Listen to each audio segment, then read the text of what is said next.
series presented by OTG Basketball. Be sure to follow OTG on Twitter at OTG Basketball. I'm your host, Nick Fay. With me in this Sunday afternoon, Harris Wichard. What's up, Harris? How's it going, Nick? Again, pleasure to join you on the Off the Glass preview series. Again, want to thank all the fans and writers and everybody that's been involved in this whole process. Really enjoyed getting down to the nitty-gritty now, the top 15 teams, and now we're working our way down to 13, the Detroit Pistons. Yeah, Pistons coming in at number 13. They had a nice season last year.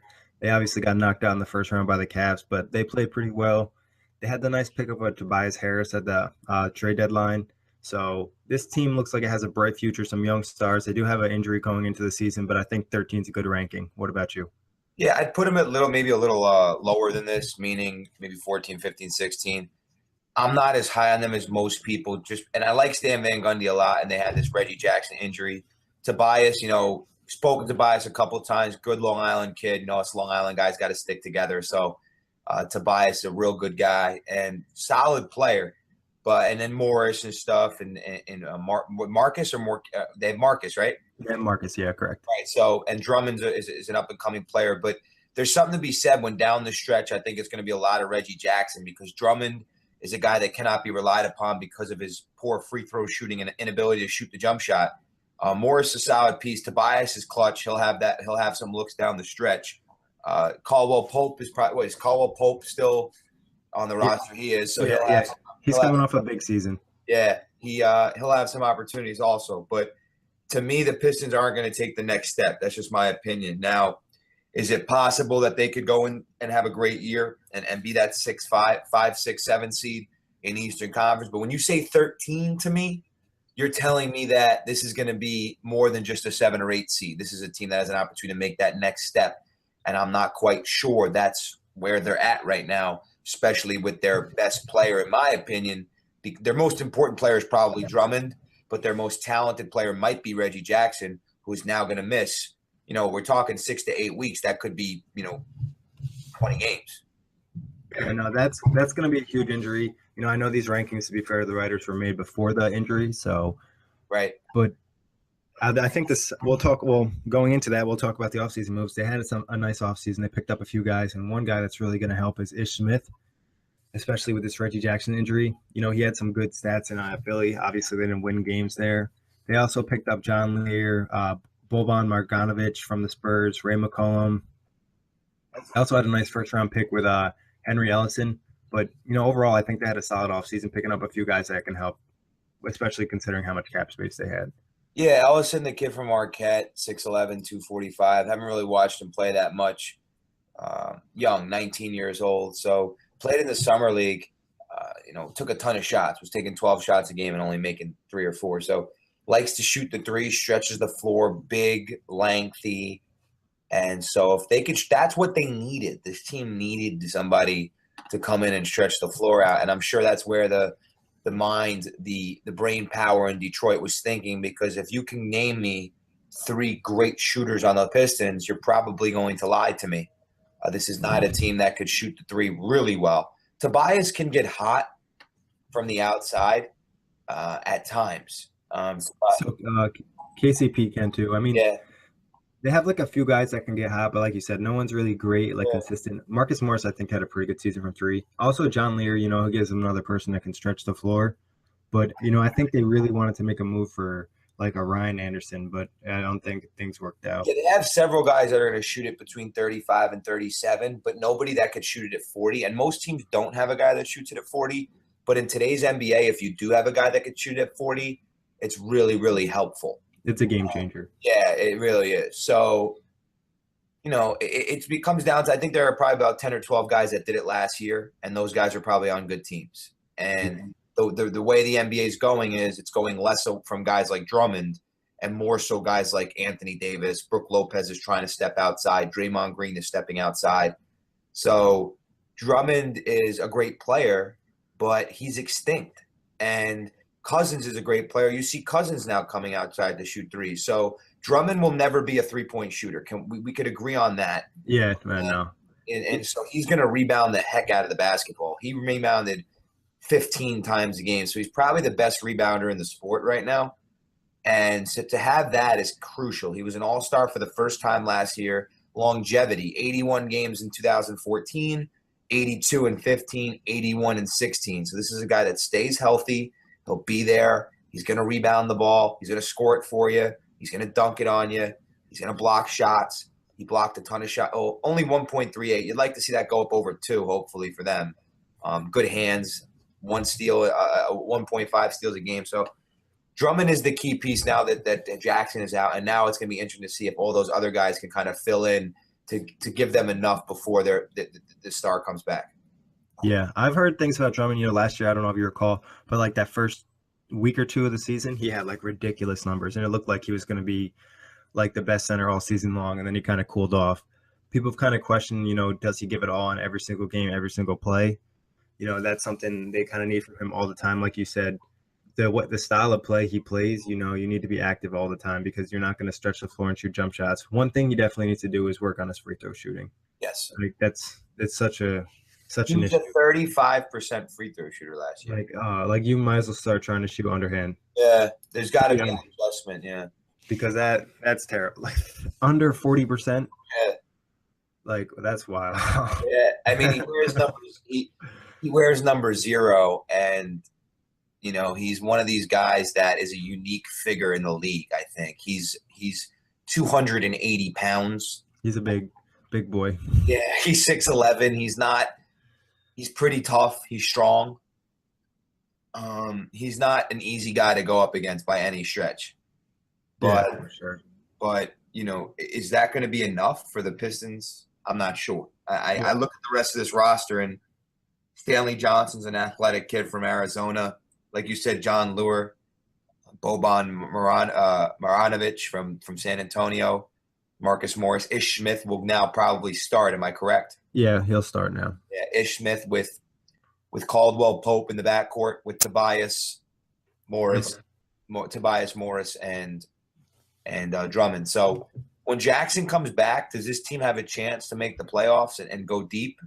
I wouldn't say go deep, but I would say they have a chance to make the playoffs.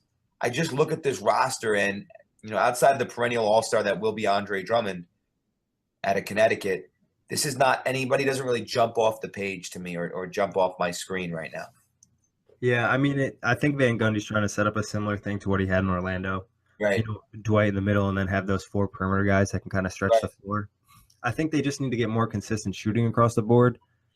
I think defensively they're a pretty good team too. Marcus Morris, Tobias Harris, and Caldwell Pope, they can all switch on and off, 2 through 4, which is kind of nice. So, I mean, I think they're looking for some internal development this year. They're expecting some of these younger guys to pick it up. Reggie Jackson another year in the system. Caldwell Pope another year. Could have a good year. Ray McCollum. McCollum. Yeah, I actually like Stanley Johnson a lot. Yeah, he lit it up in the summer league last year. He had a pretty good season. He was kind of inconsistent, but he has a lot of potential.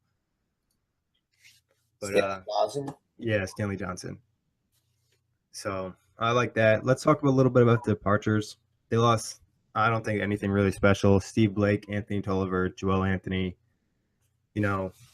I got some beef with Anthony Tolliver just because he was always sitting around at like 3,700 after having like a decent game and and it's just like, dude, don't take Anthony Tolliver. It's a very tricky player. Yeah, he's not anybody that they're gonna miss. Blake would give them a couple good minutes here and there with his IQ and his. Yeah, he's a solid backup point guard to have. Yeah, definitely. But yeah, I don't think they can. Excuse me. They released some of the older guys and they got a little bit younger, which is always nice. Yeah, definitely. So Pistons better or worse this year? Worse by a couple games. I'm going to have them at 500. I think this is a 41 right around 41 or 42 win team.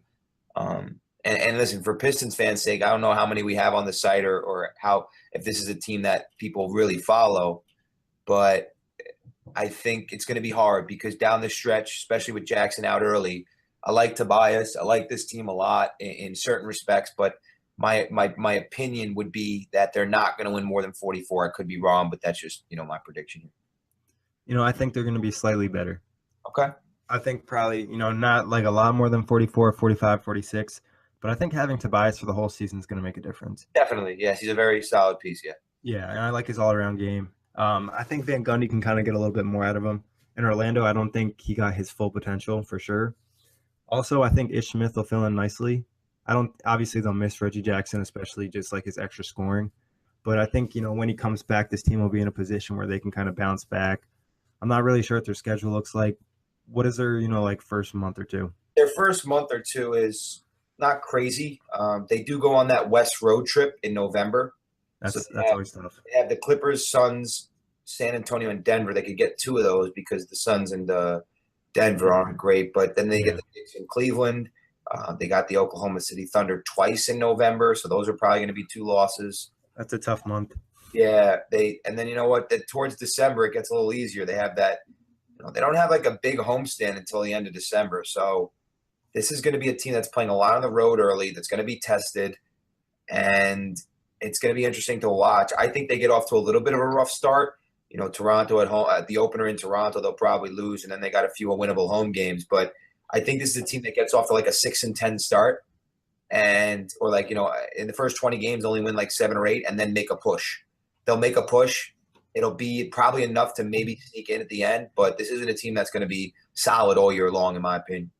I think, they could struggle a little in the beginning, especially with the schedule you just mentioned. Yeah. But when Jackson comes back, I think it'll give them a nice boost. Well, they're at Brooklyn on November 2nd, and they just lost to the Nets in the preseason. Maybe the Nets can steal one early. You can only hope. Yeah, I can only hope. But talk about the Nets another day. Yeah. Final prediction for the Pistons. Final prediction. I'm going to give them the 8th seed at like 42-40, maybe. Yeah. I'm going to give I'll go with the playoffs. I'm going to go with probably like 7 or 6. Yeah. Maybe the highest I probably see is like 4 or 5. And that's but I just think this Reggie Jackson injury will hold them back in that early schedule. Drummond's a dominant force enough to win you some games, and especially early on. Like if he can just have that like 2-week stretch he had early on last season where he was putting up like 30 points and like 20 plus rebounds, that'll steal them a few games. Yeah, for sure. But that's our prediction. Now into League Pass. You gonna watch the Pistons this year? I like Tobias, so I'll tune into some, but I'm not very enthusiastic about this team or their style of play. They struggle from the outside a little bit, shooting the 3-ball.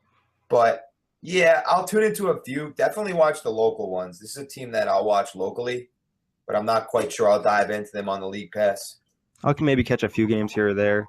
I feel like they have some exciting games for some reason, just like down the stretch. Yeah, they play in some tight ones. Yeah. I also like a few guys on this team. I don't know. I like Tobias, like you said. I like Marcus Morris. I think he's done better in Detroit. KCP, and I don't mind Stanley Johnson either. So the league is not extremely high on them. Only 3 ESPN games, 2 TNT games, and a couple NBA TV games. So this is not for a team ranked 13th. You would think that they had more nationally televised games. This is not a huge market of basketball right now, and they won a couple titles in the late in the late 80s, early 90s. They won back-to-back 89, 90. But then how about this? They won in 04. But I mentioned a stat to you before we came on about how they went to 6 straight Eastern Conference Finals, almost a stretch like the Philadelphia Eagles went on and never were able to get over the hump. I make that same comparison to the Pistons. They did win the finals in 04 with a lineup that we mentioned about Prince and Billups and Hamilton. And this team doesn't have nearly that same camaraderie.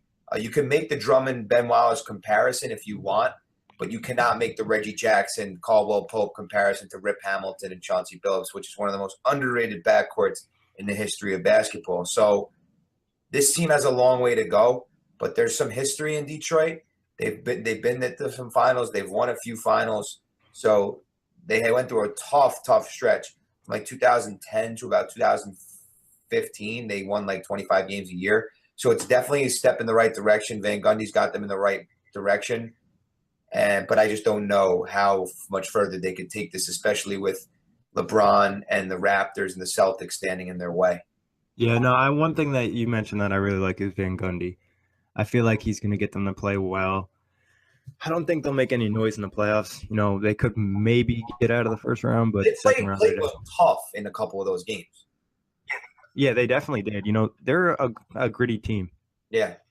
And they're young. They're only going to get better. Now on to the truth. The emoji for the Pistons today, we're going to go with the finger emoji with the finger pointing up. The Pistons had a few rough seasons. Now looks like they're back on track and heading up in the Eastern Conference.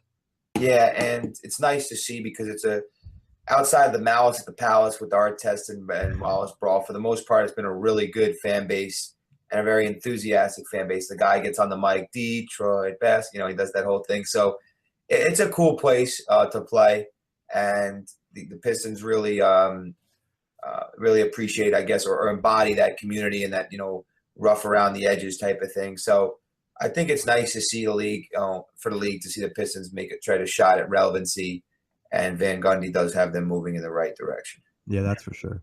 But that wraps it up for the Pistons. Thanks everybody for listening, and on to the next one. All right, guys, I appreciate it. Thanks for listening. We'll get to team number 12 again. Want to thank all the fans and anybody that's been a part of this process and helping us and spreading the word. And again, follow us at OTG Basketball and enjoy the rest of your day.